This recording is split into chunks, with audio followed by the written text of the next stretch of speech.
이 얘기에 그 검찰 수사, 뭐 문재인 대통령 관련 수사와는 별개로요. 지금 이른바 문명대전, 친명과 비명, 그러니까 친명과 친문도 다시 세게 붙고 있습니다. 어제 저희가 전해드렸던 얘기, 요즘 유시민 작가가 이재명 대표 호위무사를 자처하고 있는데 유튜브에 나와서 뭐 배은망덕하다더니 혹은 임종석 전 실장에게 다른 직업 찾으라니 이렇게 직격을 했는데 그 공격을 받은 대상자, 이 사람들이 이런 반응을 각각 내놨습니다. 유시민 선생 하여튼 충고 고마워요. 그리고 역시 책 많이 읽으라는 충고 제 받아들여서 이제 이런 책들 요즘 많이 나오네요. 이런 거 좀 제대로 읽어보도록 그렇게 하겠습니다. 드루킹 사건 관련해서도 말씀을 주셨던데 전 그 부분은 유시민 작가의 충고가 맞다고 생각합니다. 저는 뭐 고맙게 받아들이고요. 민주당이 힘을 모으고 그걸 해나가야 되는 거 아니냐라는 취지로 아마 하신 말씀인 것 같은데 제가 지금 하고 있는 얘기와 크게 다르지 않다고 생각합니다. 근데 공격받는 사람들 치고는 좀 비교적 점잖게 대응을 하는 것 같아요. 책만 읽어라라고 했더니 책 읽을 것 열심히 살겠다. 유튜브 쇼츠까지 올린 김부겸 전 총리고요. 여기 보면 지도자 행세하지 말라. 민주당 힘 모으자는 뜻과 다르지 않다. 어떻게 보셨습니까, 이현정 의원님? 참 말이 칼이 된다는 그런 이야기가 있습니다. 유시민 작가의 저 이야기는 유시민 작가는 보면 그동안 하여튼 권력의 실세한테 항상 옆에 있었던 것 같아요. 예전에 보면 노무현, 뭐 문재인 뭐 이런 옆에 있으면서 또 이번에 이재명 항상 있는데 본인이 마치 뭔가 어떤 대단한 구루인 것처럼 저렇게 이제 한마디 툭툭 던지는데 참 상대방한테는 굉장히 비수 같은 이야기를 던지고 있는 것 같습니다. 자, 근데 이제 그런 비수에 대해서 김부겸 전 총리나 김경수 전 지사가 굉장히 점잖게 좀 대응을 하고 있는 것 같습니다. 특히 아까 이 김부겸 전 총리가 한 책이 저도 이거 한 3번째 읽고 있습니다만 어떻게 민주주의는 무너지는가. 근데 이 손가락을 조금 가리셔서 저는 어떻게 민주당은 무너지는가 뭐 그걸로 읽히기도 합니다. 예. 저 책이 보면 정말 그렇게 읽히세요? 네, 뭐 그렇게 좀 보이기도 하네요. 예. 네. 저 책이 보면 다수당을 점유한 정당이 집권을 하게 될 경우에 어떻게 민주주의 시스템을 붕괴시키는가가 저 앞장에 상세하게 나오고 있습니다. 예. 자, 저런 부분들 이야기를 하는 거죠. 즉 민주당이 이재명 대표가였던 다수당이 어떻게 그동안의 관례와 민주주의를 붕괴시켜 나가는가. 거기에다가 만약에 집권한다 그러면 더 민주주의가 붕괴되겠죠. 예. 그런 부분들을 자세하게 서술하고 있습니다. 스티븐 레브치키 교수가 쓴 책인데요. 바로 이런 부분들을 직격을 하고 있는 것 같습니다. 즉 아주 그냥 말은 점잖게 하지만 저 책 속에 있던 이야기, 즉 당신 같은 사람들이 저렇게 다수당을 독재해서 한 사람의 어떤 사람을 옹호할 경우에 결국 그 집권 세력은 나중에 민주적 질서를 파괴할 수밖에 없다라는 묵직한 메시지를 저 책 한 권으로 던져주고 있는 것이 아닌가 생각이 듭니다. 이제 두 사람 얘기했고요. 만약에 배은망덕하다고 공격받은 뭐 김동연 경기도지사나 혹은 다른 직업 찾아보라고 공격받았던 임종석 전 실장도 이에 반응이 나오면 저희 뉴스탑10에서 한번 전해드리겠습니다. 일단 두 사람이 점잖게 맞받아쳤네요. 근데 박성미 비서관님, 오늘 또 어제는 친명이었다면 오늘은 약간 이제 비명 쪽에서 일제히 뭐라 그랬냐면 특히 고민정 의원이 유시민 작가 향해서 수박머리 때 뭐 했냐. 명비어천과 반대하면 이틀막이냐. 민주당이 망하는 길은 오래전 시작됐다. 이 발언 또한 좀 작심 발언 같아요. 네, 근데 좀 우려스럽기는 합니다. 사실 지금 대통령이 여전히 이 장외 여론전을 가열차게 시도를 하고 있고 예. 그리고 뭐 본인을 향한 이 탄핵이 공작이다라는 식으로 몰아가고 있으면서 사실상 저는 내란 시즌2가 이미 진행 중이다 이렇게 보고 있는데 지금 이런 상황 속에서 민주당 내에서 이렇게 갈라지고 분열이 되고 혹은 서로를 향한 굉장히 좀 강한 수위의 언어가 오가는 것 자체가 좀 지금 상황에서는 좋은 신호는 아닌 것 같다. 그런 점에서 좀 지금 우리 안에서 뭐 여러 가지 논의를 할 수 있겠지만 잠시 미뤄두고 집중할 부분에 먼저 집중해야 되는 게 아닌가라는 생각도 드는데요. 예. 지금 뭐 친명계 의원들이라든지 아니면 뭐 일각에서 특히 뭐 이재명 대표의 강한 지지자들에서 뭐 민주당 에 대해서 여러 가지 의견을 제시했던 사람들을 사실은 뭐 수박이라고 부르거나 뭐 멸칭을 쓰거나 아니면 이 사람들이 마치 기득권인 것처럼 이제 비판하고 지칭했던 부분들은 분명히 있어 왔습니다. 예. 그것이 이제 문제다라고 제기를 해왔고 이 대표가 보다 포용적인 자세를 보여달라라고 많이들 이야기를 해오셨는데 뭐 그런 주장이 다시 이제 반복이 되고 있다라고 보여지고요. 근데 다만 뭐 당 망하는 길이다. 이재명 대표를 비판하면 당이 망한다. 혹은 민주당이 망하는 길이 오래전에 시작됐다. 이렇게 말씀하시는 건 전 두 분 다 적절치 않아 보입니다.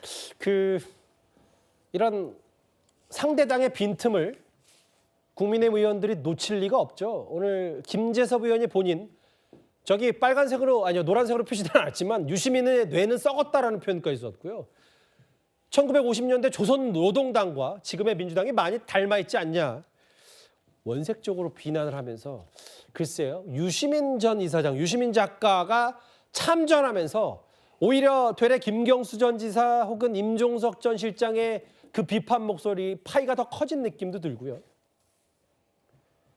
명비어처가 반대하면 이틀막 한다. 그런데 사실 이런 비명계 반격에는 최근 이재명 대표의 사업 리스크도 무관치 않을 겁니다. 어제였죠. 이재명 대표 최측근 김용 전 부원장이 항소심에서도 징역 5년 받고 법정 구속됐습니다. 이른바 대장동 업자들에게 뒷돈 받은 그 혐의요. 판결문에 이재명이란 단어가 130번 넘게 등장합니다. 지난 항소심 재판은 10개월 동안에 뭐 다 밝혔고 또 이미 또 사실은 1심에서도 밝혔습니다. 그래서 선고받고 나와서 소상하게 말씀드릴게요. 네. 이번에 2심에서도 유죄 인정되면 어떻게 대응하실 계획이신지. 그건 아직 생각해보지 않았습니다. 화이팅! 자, 무죄 갑시다! 무죄! 무죄!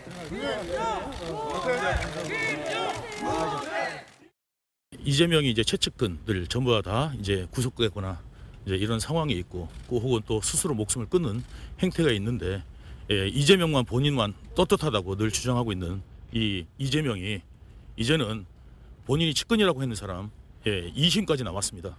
이제 본인이 책임질 차례가 되지 않았나 싶고, 그 많은 분들의 돌아가신 죽음 앞에서 이제는 참여를 해야 된다고 생각합니다. 이제 이재명 대표 본인이 책임질 차례라 유동규 전 본부장 어제 법정에서 이런 말을 했는데요. 김용 전 부원장 본인 법정 구속 생각하지 않았다 그랬는데 실제로 어제 징역 5년 받고 다시 구속이 됐어요.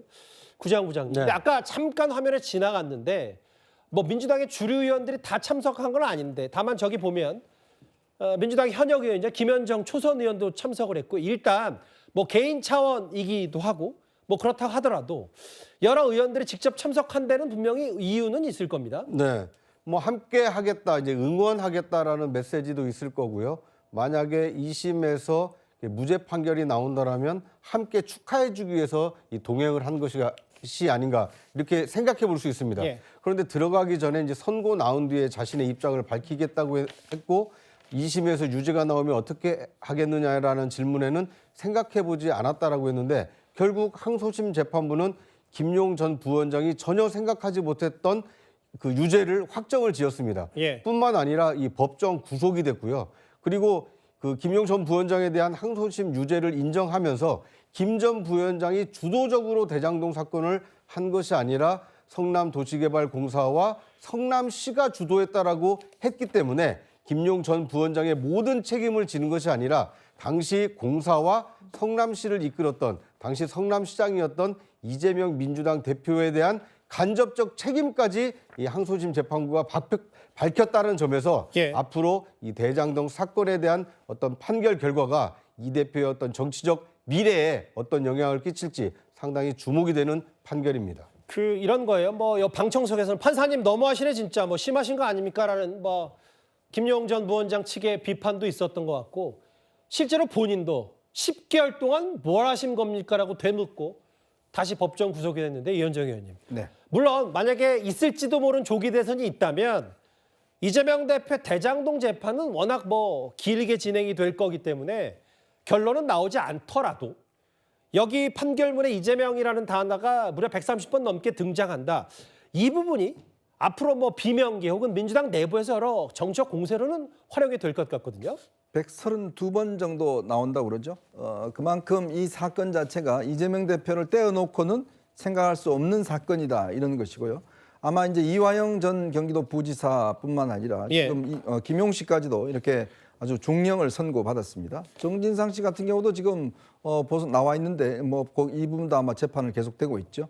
자, 이럴 경우에 결국은 그렇습니다. 본인의 최측근 김용 정도는 돼야 내 측근이라고 이야기할 수 있지라고 했던 그 측근들 또 이화영 부지사 이런 사람들이 어떤 했는데 모든 것이 다 정점에는 이재명 대표가 있는 거거든요. 예. 바로 이 부분이 지금 당내에서 걱정하고 논란하는 거죠. 즉 만약에 조기 대선이 치러진다 그러면 이재명 대표가 아마 이제 지금 항소심 공직선거법 같은 경우도 어떻게 나올지 모르겠지만 그 문제도 있는 것이고 또 위중교사 문제도 있고 지금 5개 재판이 진행 중이지 않습니까? 만약에 대통령이 된다 하더라도 재판이 계속돼야 되느냐 중단돼야 되느냐 이 문제와 논란이 계속적으로 끊임없이 일어날 거거든요. 그러게요. 결국 그렇게 되면 참 대한민국이 불행한 그런 상황이 올 겁니다. 아마 그런 부분들을 비명계들은 좀 비집고 갈 것이고 친명계 입장에서는 괜찮다고 하겠지만 글쎄요. 앞으로 아마 이재명 대표가 이 사법 리스크의 무게를 어떻게 견뎌낼지 저는 굉장히 좀 주목되는 대목입니다. 알겠습니다. 이른바 대장동 업자들로부터 뒷돈 받은 혐의 이게 이재명 대표 당시 경선 자금 아니냐 6억 얼마 이런 부분까지 항소심에서 다시 징역 5년이 나왔기 때문에 이 파장이 이재명 대표의 어느 정도까지 갈지 이 부분도 하나하나 살펴봤습니다. 저는 무엇보다 유시민 작가의 이 당 망하는 길이라고 했는데 망한 지는 오래됐다는 그런 취지의 고민정 의원의 말은 제일 인상적이네요. 알겠습니다. 이 소식까지 정리하고요.